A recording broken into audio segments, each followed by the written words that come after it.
नमस्कार बच्चों, स्वागत है आपका हमारी हिंदी की कक्षा में। तो बच्चों, आज हम हमारी हिंदी की कक्षा में करेंगे कक्षा 9वीं की पुस्तक कृतिका का जो पाठ है मेरे संग की औरतें। इस पाठ के इम्पोर्टेंट क्वेश्चंस करेंगे क्योंकि परीक्षा आ रही है आपकी, और उसके लिए आपके लिए मैंने पाठ से जो इम्पोर्टेंट क्वेश्चन निकाले हैं वही मैं आपके सामने आज प्रस्तुत कर रही हूँ। ये आपकी परीक्षा में बहुत अधिक सहायता करेंगे। तो आइए शुरू करते हैं। कृतिका पुस्तक का पाठ है मेरे संग की औरतें, जो कि मृदुला गर्ग के द्वारा लिखा गया है। और इसी पाठ के मैंने एक एक नंबर के और बड़े प्रश्नों के उत्तर, जो बड़े ज़्यादा अंकों वाले प्रश्न हैं वो भी लिए हैं। तो आइए शुरू करते हैं इम्पोर्टेंट प्रश्न। सबसे पहला प्रश्न होगा, मेरे संग की औरतें पाठ की लेखिका व विधा का नाम बताओ। ये दो प्रश्नों में से एक प्रश्न बना दिया मैंने। ये अलग से पूछा जा सकता है कि मेरे संग की औरतें पाठ की लेखिका का नाम क्या है, तो उत्तर होगा मृदुला गर्ग। और इस पाठ की विधा का नाम बताइए, ये पाठ किस विधा के अंतर्गत आता है, तो हम लिखेंगे आत्मकथात्मक निबंध। इस पाठ की विधा है आत्मकथात्मक निबंध। आगे प्रश्न होगा, मृदुला गर्ग का जन्म वे उन्हें किस विधा में प्रसिद्धि मिली। ये भी मैंने दो प्रश्नों का एक ही प्रश्न बना दिया है। पहला होगा मृदुला गर्ग का जन्म कब हुआ, तो उसका उत्तर होगा 1938 में। फिर उन्हें किस विधा में प्रसिद्धि मिली, साहित्य की किस विधा में, तो इसका उत्तर होगा कथा साहित्य में। लेखिका को कथा साहित्य में बहुत अधिक प्रसिद्धि मिली। अगला प्रश्न होगा, यह पाठ किन की समस्याओं पर आधारित है। इस पाठ में किन की समस्याओं को उठाया गया है, तो उत्तर होगा औरतों की समस्याओं पर। अगला प्रश्न है, लेखिका की नानी कैसी औरत थी। उत्तर होगा पर्दानशी, अर्थात पर्दानशी का अर्थ क्या होता है, पर्दा करने वाली महिला। पर्दा अर्थात घूंघट। जो महिलाएं हमारे पहले घूंघट करती थी, पर्दा करती थी, तो उनको पर्दानशी कहा जाता था। अगला प्रश्न होगा, लेखिका के नाना कैसी जिंदगी बसर करते थे, अर्थात वो कैसी जिंदगी जीते थे। इसका उत्तर होगा विलायती रीति रिवाज की, क्योंकि वो एक बड़े अधिकारी थे, बैरिस्टर थे, तो वो विलायती रीति रिवाज की, अंग्रेजों की तरह की जिंदगी जीते थे। अगला प्रश्न होगा, लेखिका के नाना ने बैरिस्ट्री की पढ़ाई कहाँ से प्राप्त की। क्योंकि लेखिका के नाना बैरिस्टर थे और वो विलायत से पढ़कर आए थे, तो उसका प्रश्न बनता है कि उन्होंने बैरिस्ट्री की पढ़ाई कहाँ से प्राप्त की, तो इसका उत्तर होगा कैम्ब्रिज विश्वविद्यालय से। अगला प्रश्न है, लेखिका की नानी मुंह जोर क्यों उठी। मुंह जोर अर्थात ज्यादा बोलना क्यों आरंभ कर दिया, उन्होंने क्यों ज्यादा सवाल जवाब करने शुरू कर दिए, तो उत्तर था अपनी 15 वर्षीय बेटी के विवाह की चिंता में। क्योंकि लेखिका की नानी बीमार हो गई थी बहुत ज़्यादा, और उन्हें अपनी 15 वर्षीय जो बेटी थी उसके विवाह की बहुत चिंता थी, इसलिए वो मुंह जोर हो गई थी, अर्थात उन्होंने ज़्यादा बोलना शुरू कर दिया था, विरोध में बोलना शुरू कर दिया था। अगला प्रश्न होगा, लेखिका की नानी किस से मिलना चाहती थी। इसका उत्तर होगा लेखिका की नानी पति के मित्र प्यारेलाल शर्मा से मिलना चाहती थी। अगला प्रश्न है, लेखिका की नानी अपनी बेटी की शादी कैसे व्यक्ति से करना चाहती थी।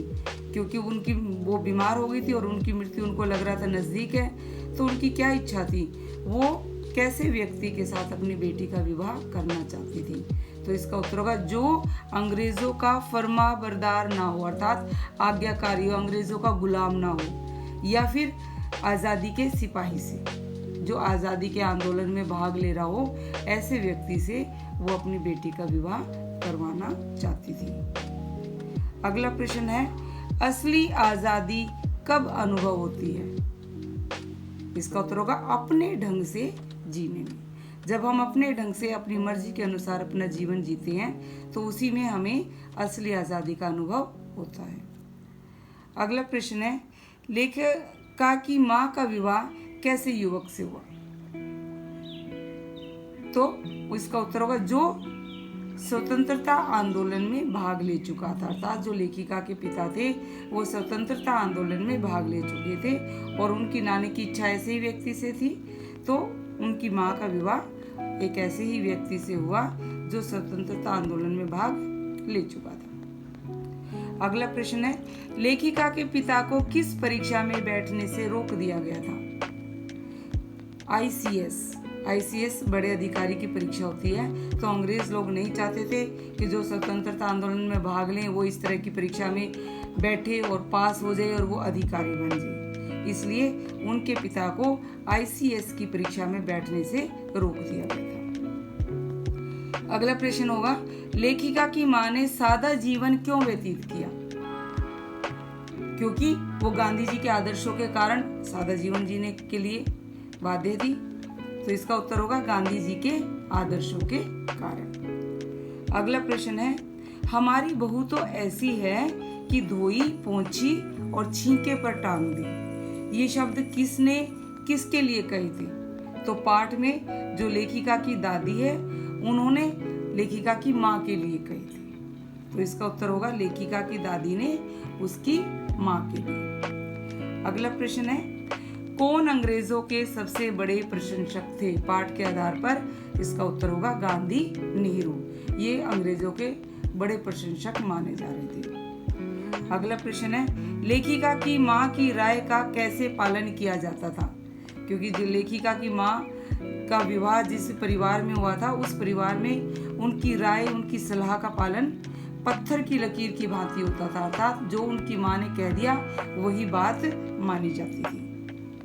अगला है, हम हाथी पे हल ना जुतवाया करते, हम पे बैल है, इस कथन में बैल किसे कहा गया है? ये लेखिका की दादी ने कही थी बात और वो उनकी माँ के बारे में कह रही थी।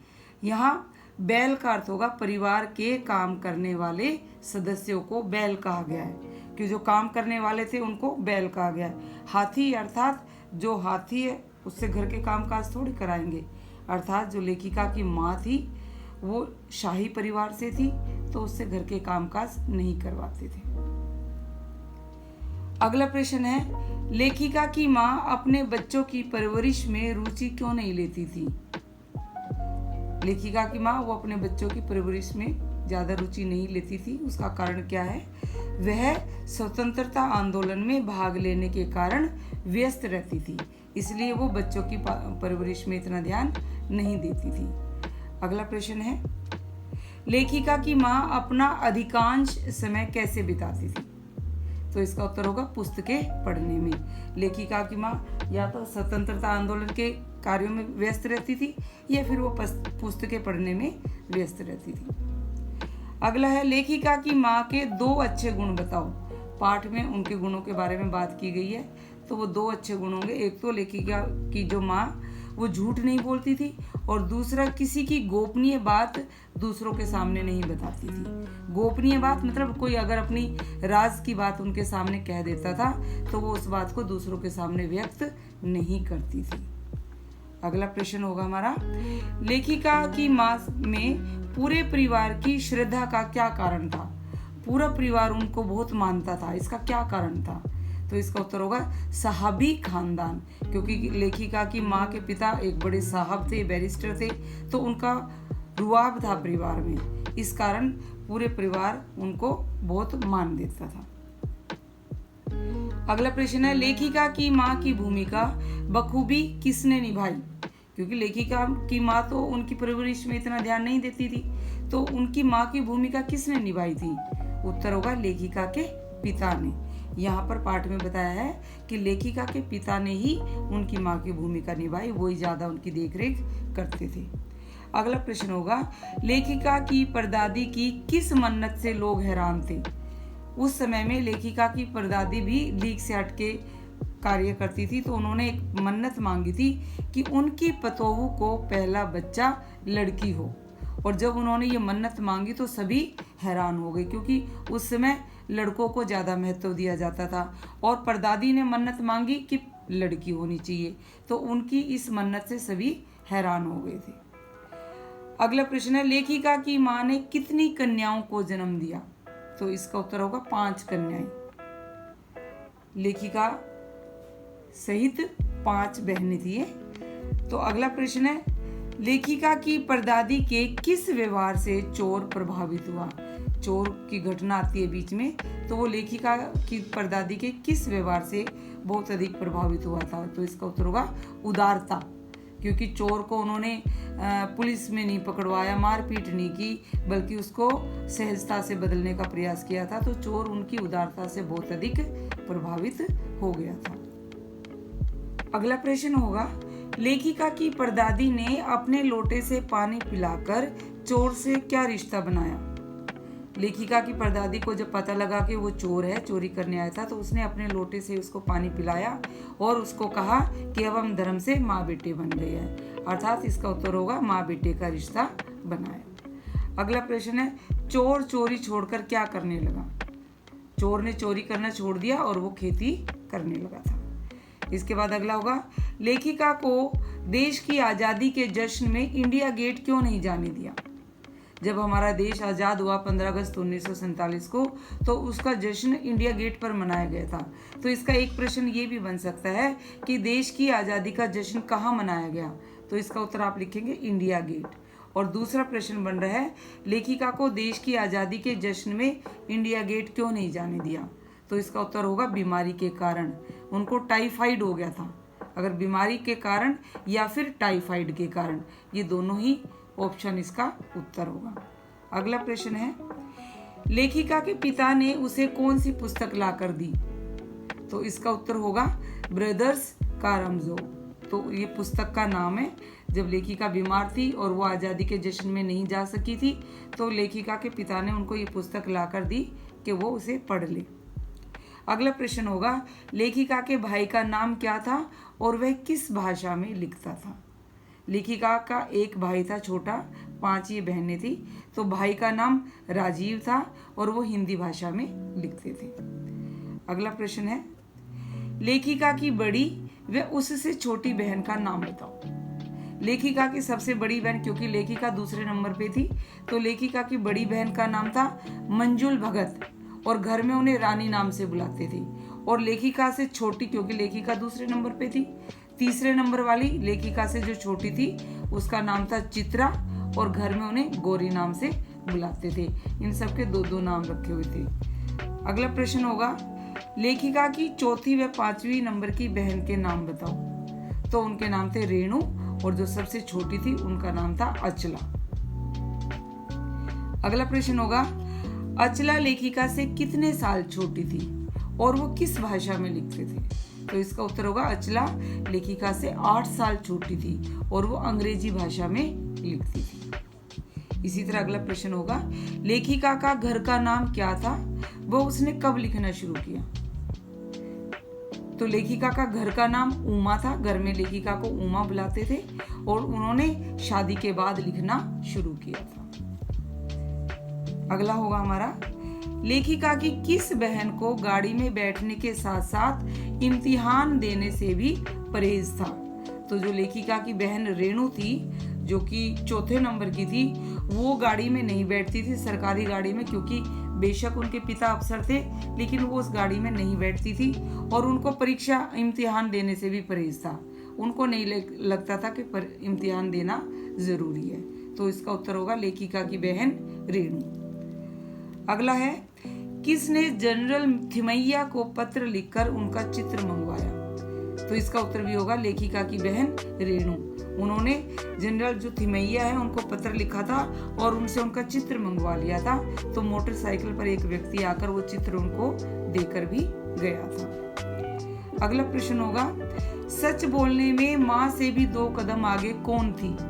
तो लेखिका की बहनें है वो सभी कुछ ना कुछ विशेषताओं में लीक से हटके काम करती थी। तो इसका उत्तर होगा लेखिका की बहन रेणु, क्योंकि इनकी माँ भी सच बहुत मानती थी, सच को। तो लेखिका की बहन रेणु थी, वो माँ से भी 2 कदम आगे थी। अगला प्रश्न होगा, किसको खुद पढ़ने से ज्यादा दिलचस्पी औरों को पढ़ाने में थी? मतलब लेखिका की कौन सी बहन थी जो खुद पढ़ने के बजाय अपने साथ के और सहपाठियों को पढ़ाने में ज्यादा दिलचस्पी लेती थी? तो इसका उत्तर होगा लेखिका की बहन चित्रा। वो खुद ना पढ़ के अपने सहपाठियों, अपने साथियों को पढ़ाने में ज़्यादा व्यस्त रहती थी और इसी कारण उनके अंक कम आ गए थे और जिनको उन्होंने पढ़ाया था उनके अंक उनसे ज़्यादा आए थे। तो ये इसके बारे में भी लेखिका ने पाठ में बताया है। अगला प्रश्न है, लेखिका की सबसे छोटी बहन अचला ने कब लिखना शुरू किया? तो इसका उत्तर होगा 30 वर्ष की आयु के बाद। लेखिका की जो बहन है, सबसे छोटी बहन अचला, जब वो 30 वर्ष की हो गई थी उसके बाद उन्होंने लिखना आरंभ किया था। अगला प्रश्न है, शादी के बाद लेखिका बिहार के किस कस्बे में रही? तो इसका उत्तर होगा डालमिया नगर। लेखिका डालमिया नगर में, बिहार में है जो कस्बा, वहां पर रही थी। अगला प्रश्न है, लेखिका ने बिहार से निकलकर लेखिका कहाँ रही? ये प्रश्न छूट गया था। बिहार से निकलकर लेखिका कहाँ रही? तो इसका उत्तर होगा कर्नाटक के बागलकोट कस्बे में। तो पहले लेखिका बिहार के डालमिया नगर में रही और बिहार से निकलकर लेखिका कर्नाटक के बागलकोट कस्बे में रही थी। अगला प्रश्न होगा, लेखिका ने कितनी व कौन सी भाषाएं पढ़ाने वाला स्कूल खोला? क्योंकि लेखिका शिक्षा के मानती थी कि ये बच्चों का जन्मसिद्ध अधिकार है, इसके लिए उन्होंने अनेक प्रयास किए थे। स्कूल खुलवाने का भी प्रयास किया, बिशप को भी उन्होंने वो लिखा था, लेकिन वो नहीं हो सका। तो उन्होंने खुद ही प्रण लिया था कि मैं जरूर स्कूल खोल लूंगी और उन्होंने स्कूल खोला भी था। और वो स्कूल 3 भाषाएं पढ़ाता था, अंग्रेजी, हिंदी और कन्नड़, क्योंकि कर्नाटक में थी ना, इसलिए कन्नड़ भाषा थी तीसरी। अगला प्रश्न है, 1950 में दिल्ली की 9 इंच बारिश में कौन 2 मील पैदल चलकर स्कूल गई?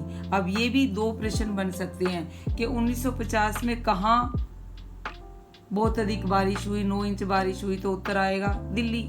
या पूछ सकते हैं 1950 में दिल्ली में कैसी बारिश आई? तो 9 इंच मतलब बहुत अधिक बारिश आई थी। और एक प्रश्न हमारा बन रहा है, 1950 में दिल्ली की 9 इंच बारिश में कौन 2 मील पैदल चलकर स्कूल गई? तो इसका उत्तर होगा लेखिका की बहन रेणु। चारों ओर पानी भरा हुआ था। लेखिका की बहन की जब स्कूल बस भी नहीं आई, पता था छुट्टी होगी, लेकिन उसके बावजूद भी लेखिका की बहन जो रेणु है वो 9 इंच बारिश में, जहाँ चारों ओर पानी भरा हुआ था, 2 मील पैदल चलकर स्कूल गई थी। और वहां चलकर जब उसे पता चला कि स्कूल की छुट्टी है तो फिर वो वापस आई थी। अगला प्रश्न है ये, फर्माबरदार, खर्रामा व मुस्तैद का अर्थ बताओ, क्योंकि शब्दों के अर्थ भी पूछ सकते हैं। तो फर्माबरदार का अर्थ होगा आज्ञाकारी, खर्रामा का अर्थ होगा धीरे धीरे, और मुस्तैद का अर्थ होगा तत्पर, तैयार या चुस्त। इनके कुछ भी 3 अर्थ है इसके मुस्तैद के। तो ये तीनों शब्दों के अर्थ मैंने आपको बताए हैं। तो ये तो हमारे हो गए 1-1 नंबर के प्रश्न। अब मैंने कुछ बड़े प्रश्न भी इम्पोर्टेंट है जो वो आपके लिए लिखे हैं, तो आइए एक बार उन पर भी नजर मार लेते हैं। पहला प्रश्न बनता है, लेखिका की नानी की आज़ादी के आंदोलन में किस प्रकार भागीदारी रही? क्योंकि लेखिका की नानी ने आज़ादी के आंदोलन में वैसे हिस्सेदारी नहीं ली थी, लेकिन उन्होंने प्रण लिया था कि वो अपनी बेटी का विवाह ऐसे व्यक्ति के साथ करेगी जो आज़ादी का सिपाही हो और अंग्रेजों का फर्माबरदार ना हो। तो ये भी एक प्रकार से आज़ादी के आंदोलन में भाग लेना ही था। तो उसका उत्तर होगा ये। अगला प्रश्न मैं आपको बता देना चाहती हूँ, बहुत इंपॉर्टेंट है। इस पे मैंने स्टार का निशान बनाया है क्योंकि इसके 2 प्रश्न बनते हैं। उत्तर एक ही होगा। पहला ही, पाठ के आधार पर जीवन में कैसे इंसानों को अधिक श्रद्धा के भाव से देखा जाता है। यहाँ पर लेखिका की माँ के बारे में बात की जा रही है, क्योंकि लेखिका की माँ कभी भी झूठ नहीं बोलती थी और किसी की भी कोई गोपनीय बात जो उन्हें बता देता था तो वो दूसरे के सामने जाहिर नहीं करती थी। और उनके बहुत ऐसे गुण थे जिनके कारण वो सब उनको श्रद्धा से देखते थे। इसका एक प्रश्न तो ये है। एक प्रश्न इसका बन सकता है, लेखिका की माँ के गुणों पर प्रकाश डालिए, तो भी उत्तर वही होगा। इसलिए ये प्रश्न और लेखिका के माँ के गुणों पर प्रकाश डालिए, दोनों का ही एक उत्तर बनेगा। अगला प्रश्न है, शिक्षा बच्चों का जन्मसिद्ध अधिकार है।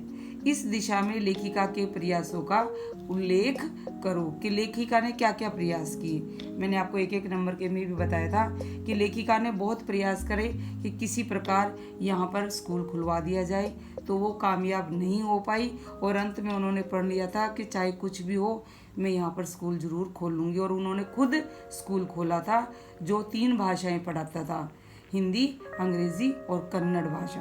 तो इसका उत्तर आप ये लिखेंगे। अगला प्रश्न है, डराने धमकाने, उपदेश देने या दबाव डालने की जगह सहजता से भी किसी को सुधारा जा सकता है। तर्क सहित उत्तर दो। यहाँ पर उत्तर होगा वहाँ लेखिका की परदादी वाली जो चोर की घटना थी, क्योंकि चोर जब पकड़ा गया था तो लेखिका की परदादी उसको पुलिस में भी पकड़वा सकती थी, मारपीट भी कर सकते थे, लेकिन उनकी परदादी ने ऐसा नहीं किया। उन्होंने बड़े प्यार से, सहजता से उन्हें अपने लोटे में से पानी पिलाया और उन्हें अपना धर्म का पुत्र बनाया कि अब धर्म के माँ बेटे हो गए, अब तू देख ले चोरी करनी है या खेती करनी है। तो सहजता से भी उसको सुधार दिया था और चोर ने उसके बाद चोरी छोड़ दी थी और वो खेती करने लग गया था। दूसरा एक प्रश्न है, चोर लेखिका की परदादी के किस व्यवहार से प्रभावित हुआ? तो भी यही उत्तर बनता है, क्योंकि चोर की लेखिका की जो परदादी है उन्होंने चोर को बड़ी सहजता के साथ, बड़े उदारता के साथ समझाया था और उससे चोरी छुड़वा दी थी। अगला प्रश्न है, कल्पना कीजिए कि परदादी ने पतोहू के पहले बच्चे के रूप में लड़की होने की मन्नत क्यों मांगी? आप अपने मन में कल्पना कीजिए कि ऐसा उन्होंने क्यों किया होगा कि वो अपनी पतोहू के लिए पहली संतान एक लड़की मांगती है। तो इसका उत्तर होगा, तो लेखिका की जो परदादी थी वो स्त्रियों को महत्व देना चाहती थी, स्त्रियों के सुधार करना चाहती थी, लीक से हट के चलना चाहती थी। वो समाज में ये दिखाना चाहती थी कि स्त्रियों को भी पुरुषों के बराबर सम्मान देना चाहिए।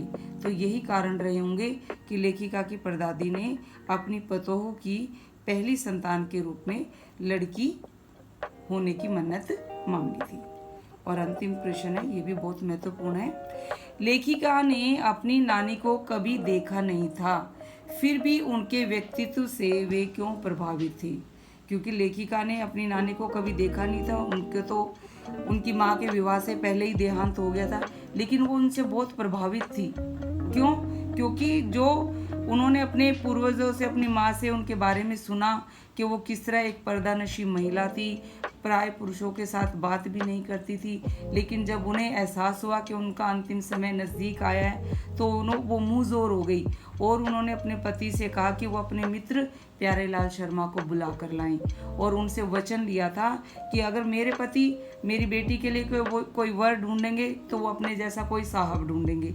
इसलिए उन्होंने उनके मित्र प्यारेलाल शर्मा से वचन लिया था कि मेरी बेटी के लिए योग्य वर आप ही ढूंढेंगे और ऐसा वर ढूंढेंगे जो अंग्रेजों का फरमाबरदार ना हो, अर्थात अंग्रेजों का गुलामी करने वाला ना हो। वो ऐसे युवक से अपनी बेटी का विवाह करवाना चाहती थी जो आज़ादी का सिपाही हो, अर्थात स्वतंत्रता आंदोलन में भाग ले रहा हो।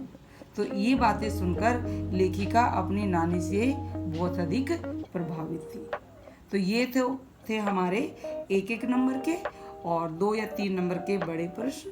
तो आप इनको अच्छे से समझ लीजिए और इनको अच्छे से याद कीजिए, आपको परीक्षा में बहुत ही सहयोग मिलेगा। आशा करती हूँ आपको अच्छे से समझ में आ गए होंगे। धन्यवाद।